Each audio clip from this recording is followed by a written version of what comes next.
Hello everyone. Today I'm going to talk about individual sport, and our individual sport is about bowling.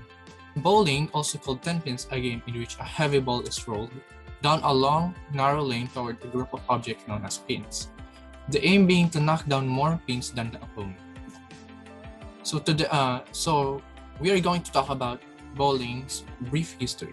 The beginning, it is believed that the game of bowls originated in ancient Egypt as artifacts found in tombs shown a game of skittles with round stones played in 5000 BC. With round stones, others suggest that bowls was spread across Europe and the Roman Empire by the Roman soldiers, who played a game which involves tossing a stone towards a target with the object to get as close as possible. Balls that were rolled rather than being thrown gradually replaced the stones. The sport spread across the world and took on a variety of forms. Bosse, Italian, bolas in Saxon, bowl in Danish, bowls in French, and ulamaika in Polynesian. The oldest bowling green still played on is in Southampton, where records show that the green has been in operation since 1299 AD. Bowling, the sport of kings, from the time of Edward III, the game was restricted by royal decree to noblemen and other having manors or lands. The ban was lifted but quickly reinstated when gambling became a major attraction within the game.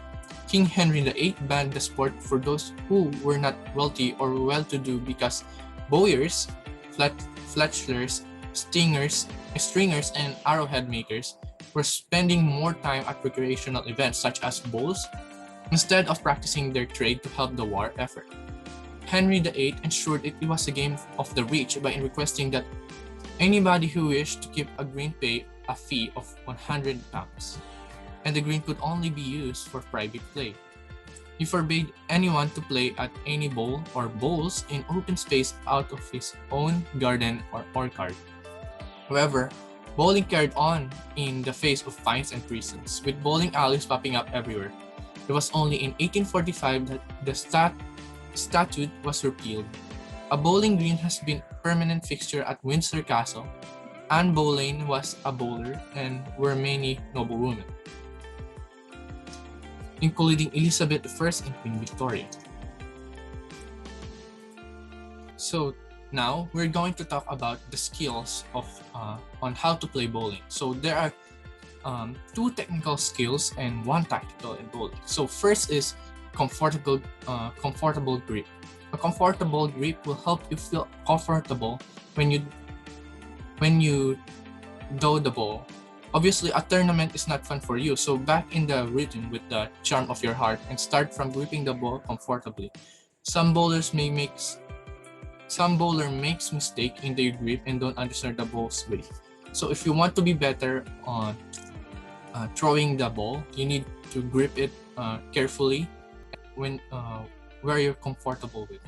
It is really a big mistake for any bowler. At first, focus on your grips, whether your fingers are comfortable to lift the ball or not. Besides, it is necessary to swing the ball correctly, so adjust the middle finger, ring finger, and thumb to get your ball quickly.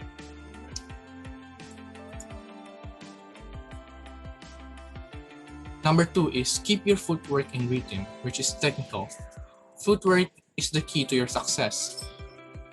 In knocking down the pins, it is the PowerPoint of all the strategies around your muscles. Bowlers are usually worried about whether they would take a short or long run. For them, it is to prescribe that taking a long term is the best to get success over the opponents. Long time empowers stamina on your feet and inspired your bicep to release the ball with full power. This can help you get a strike, so take note of that. So never delay wearing the catchy shoes that control your run when you stop behind the line to release the ball. And as you know, it is tough to control your body to fall down on the pitch that is enough oily. Control your feet and take a successful release against the 10 pins. So lastly is the tactical, which is the releasing time. It is essential to set up your mindset whether you need slow or fast release to knock down the pins immediately. For that, Take a long run, control your muscles, and make an instant statement besides. You need to keep the ball over your waist and fasten the pressure of the ball. Take a short time of around 5 seconds to release the ball depending on your footwork and positions. Swing the ball from the left side to the middle of the pin bar. It is fantastic to drop down the pins, right? There are more skills you may find out later, but they are the most relevant skills to bring you to success. If you have read the whole writing, go practice and aim your expectation to a high position.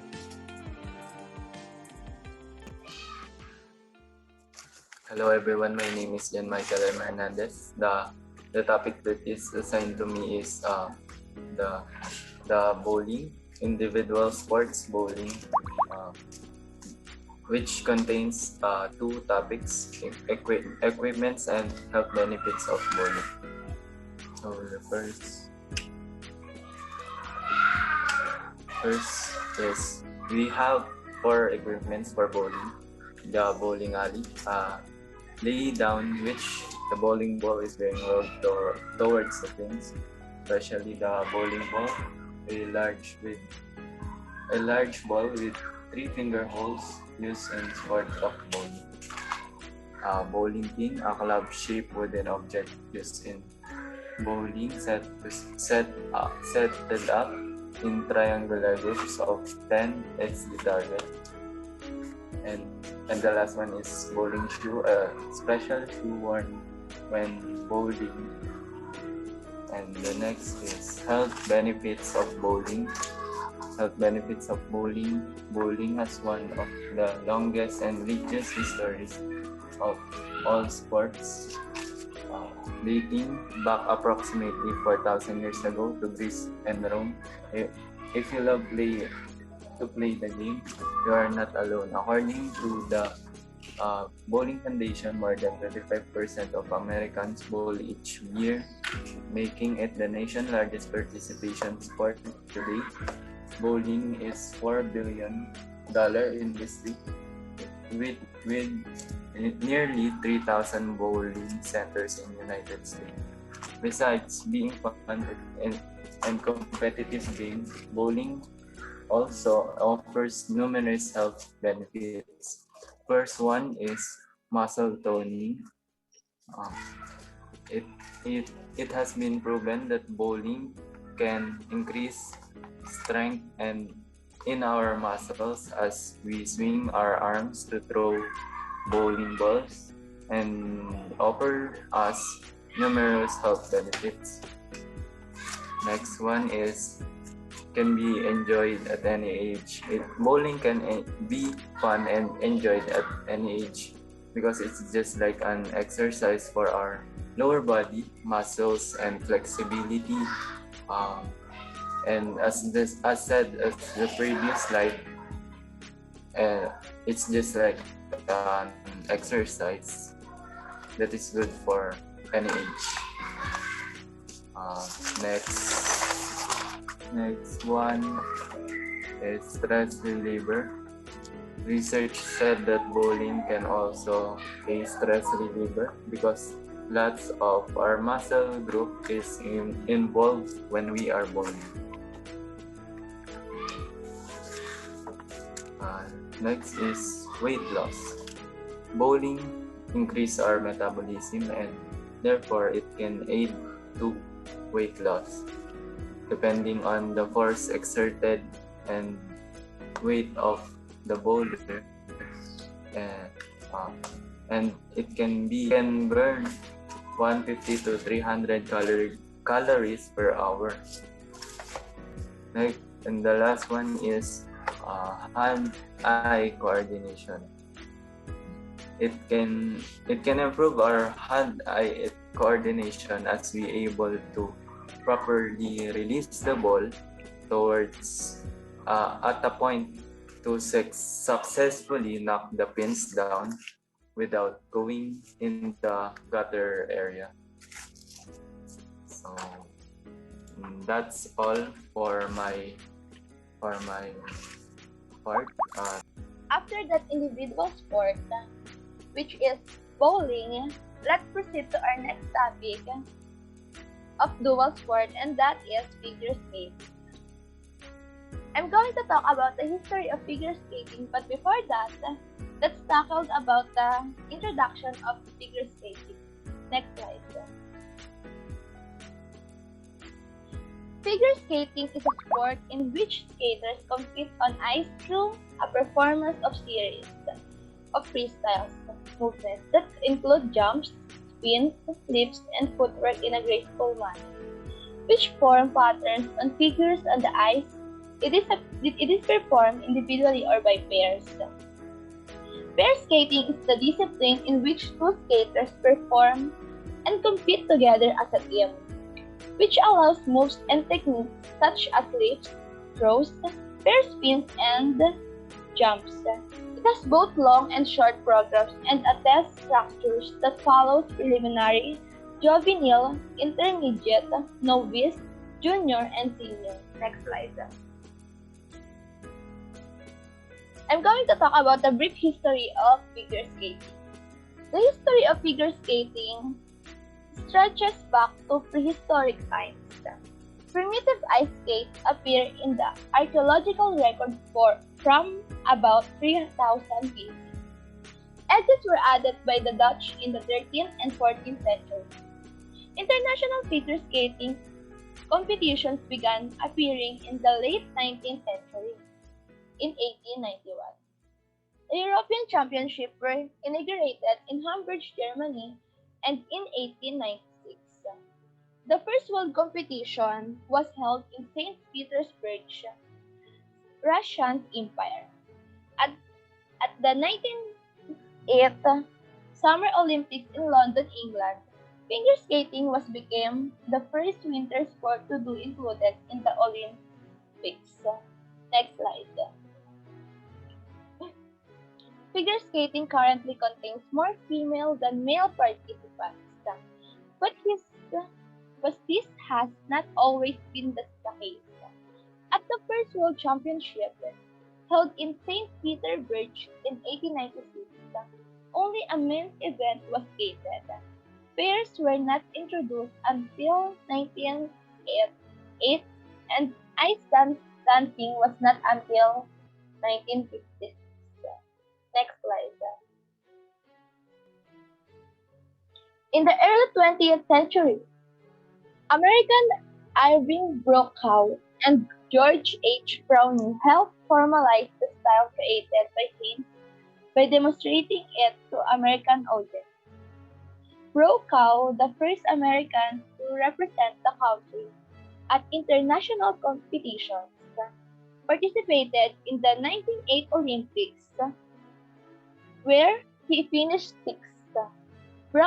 Brownie, who organized the first U.S. Championships in 1914 for men, women, and pairs, wrote two important books on skating and was involved in the establishment of a national skating organization. Next. Added to that information, did you know that the founder of the figure skating is Jackson Hines, an American ballet dancer and ice skater? Hines lived a very short life, from 1840 to 1879. That will be all. The next presenter will be Bianca. Thank you, Elsa. I'm going to talk about the facilities and equipments of figure skating.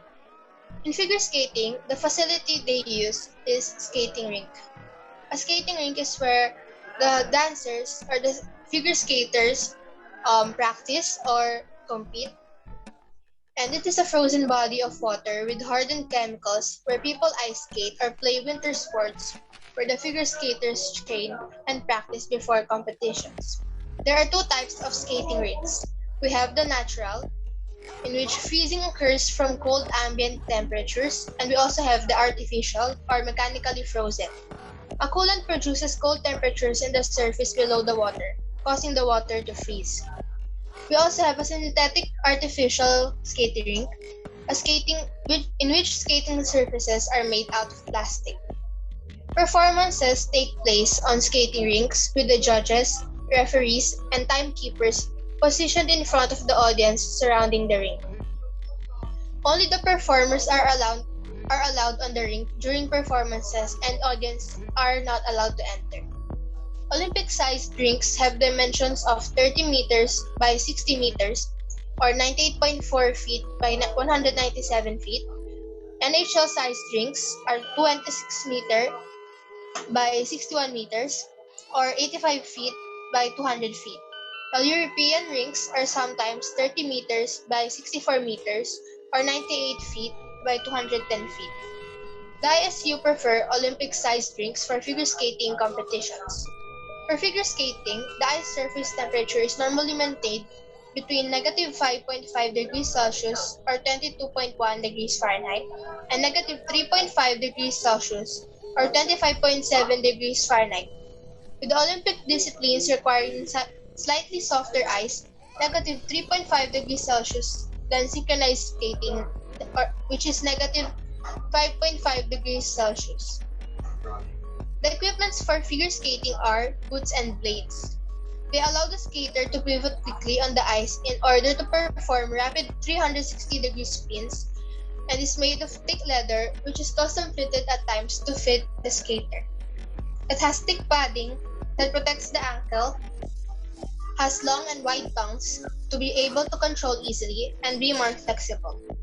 The blade is about 3 by 16 inch or 4 millimeters thick, is hollow ground, and has two edges, although the skater usually uses only one edge at a time. The toe pick is a part of the blade in which it is located at the front and contains serrations planted into the ice to help in jumps.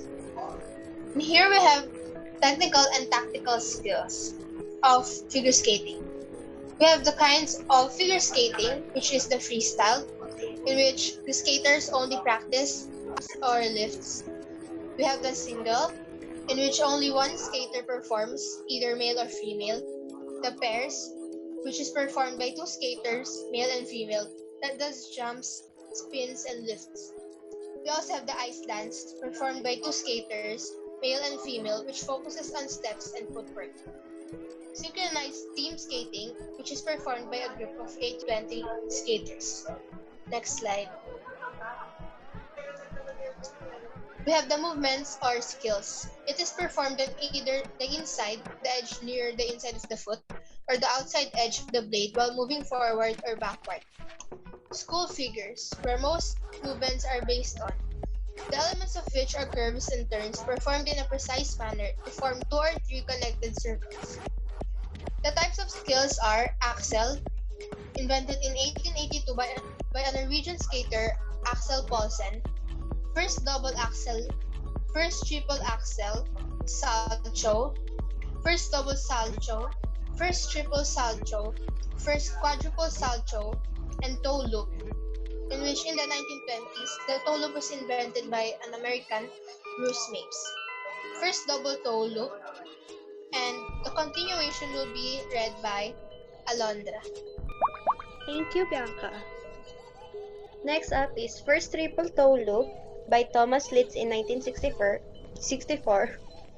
First Quadruple Toe Loop by Kurt Browning in 1988.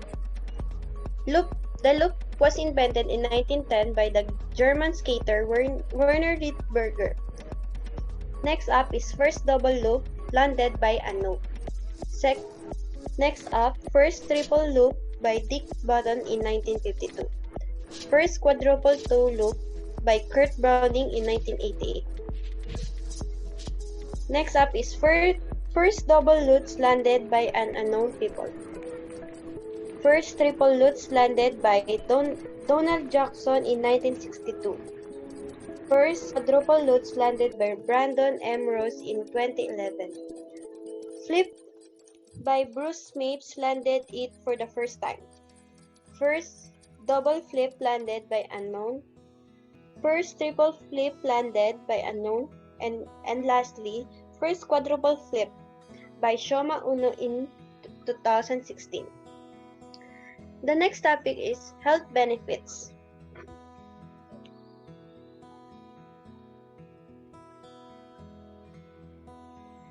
Figure skating is an excellent example of aerobic exercise, and the aerobic exercise from skating helps your body use and control your insulin better. Figure skating strengthens the heart and bones, relieves stress, lowers blood glucose levels, and improves cholesterol levels. Skating works nearly every muscle group in the body, and gliding requires synchronized movement of the legs, which is important for joint flexibility. It also builds up the leg and abdominal muscle. Like any workout, skating is great for cardiovascular health. It it gets blood pumping and the heart rate up. The example of benefits on ice figure skating is the better balance, improves joint flexibility, builds leg muscle, cardio, endurance, and weight management. Ice skating helps improve your balance through fun and positive exercise. Traveling also an incredibly slippery surface should quickly train you to stay on your feet. Lastly is the stress relief, improved joints and mental fitness. Regular physical activity like ice skating can help combat the effects of stress. Ice skating is one of the most fun ways to exercise, especially if you skate outdoors where you can soak up the scenery and enjoy nature. That will be all about figure skating. Thank you.